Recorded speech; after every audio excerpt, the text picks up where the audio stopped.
नमस्कार साथीहरु, तपाईहरु सबैजनालाई फेरि पनि हार्दिक स्वागत छ लर्न चौतारीमा। आजको म यस भिडियोमा तपाईहरुले कसरी क्यानभाको प्रयोग गरेर युट्युबको थम्बनेल बनाउने भन्ने कुरा म सिकाउन गइरहेको छु, यानी कि how to make YouTube thumbnail using Canva. आजको भिडियोको शीर्षक त्यही रहनेछ। यदि तपाईहरुले क्यानभाको अकाउन्ट बनाउनु भएको छैन भने म एउटा लिंक यो भिडियोको डिस्क्रिप्सनमा तपाईहरुलाई प्रोभाइड गर्छु। तपाईहरुले त्यसको प्रयोग गरेर त्यो लिंकको थ्रुबाट तपाईले क्यानभाको अकाउन्ट बनाउन सक्नुहुन्छ। एकदम इजी प्रोसेस रहेको छ। अब म तपाईलाई सोचे हाम्रो भिडियोको टपिक तर्फ लिएर जाँदैछु। अब युट्युब थम्बनेल क्रिएट गर्नको लागि तपाईले यहाँ गएर क्लिक गर्नुस्, क्रिएट अ डिजाइन भन्छ, त्यहाँ गएर क्लिक गर्दिनुस्। त्यसपछि तपाईले हेर्न सक्नुहुन्छ युट्युब थम्बनेल भन्ने देख्न सक्नुहुन्छ। यहाँ 1280 बाइ 720 पिक्सल भन्ने छ। वा तपाईले जस्तै कस्टम साइजमा पनि गर्न सक्नुहुन्छ। अझै ठुलो साइजमा बनाउने भने कस्टम साइजमा गएर यहाँ तपाईले 1920 त्यसपछि हाइटमा चाहिँ 1080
एउटा वेबसाइट छ remove.bg है।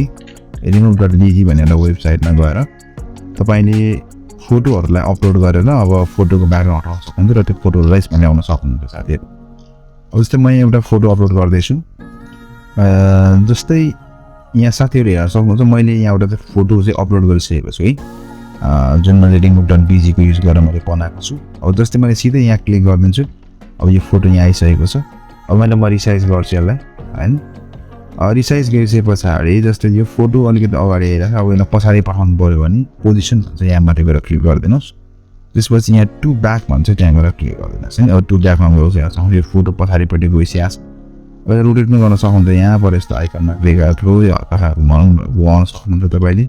अनि अहिलेको जस्तै यसरी तपाईले यसमा केही कुराहरु चाहिँ लगाइदिन सक्नुहुन्छ हैन। यसरी तपाईले चाहिँ इजिली युट्युबको थम्बनेल बनाउन सक्नुहुन्छ। त्यसपछि अब यो युट्युबको थम्बनेलको लागि टाइटल पनि हाल्न सक्नुहुन्छ, how to make YouTube thumbnail हैन। मैले युट्युब चाहिँ यो थम्बनेललाई यो नाममा चाहिँ डाउनलोड गर्न चाहन्छु। अब यदि सबै कुरा रेडी भइसकेपछि तपाईले यहाँ क्लिक गर्नुपर्ने हुन्छ, शेयर भन्ने देख्न सक्नुहुन्छ, त्यहाँ गएर क्लिक गरिदिनुस्। त्यो डाउनलोड भन्ने अप्सनमा जानुस्। अब यहाँ तपाईले पीएनजी भन्ने सजेस्टमा देख्न सक्नुहुन्छ हैन। अब वा तपाईले यसलाई जेपीजी मा गर्न सक्नुहुन्छ। जेपीजी मा क्लिक गरिदिनुस् अनि यो यहाँबाट डाउनलोड भन्ने छ, डाउनलोडमा गएर क्लिक गरिदिनुस्। अब यो चिज तपाईँको डाउनलोड गर्दैछ। यसरी तपाईँले चाहिँ क्यानभाको प्रयोग गरेर युट्युबमा थम्बनेल बनाउन सक्नुहुन्छ इजिली। आशा गरी तपाईँहरूलाई यो भिडियोले थोरै भए पनि हेल्प गर्यो होला। यस्तै अर्को काम लाग्ने भिडियोहरू लिएर आउनेछु। तबसम्मको लागि हस्त नमस्कार।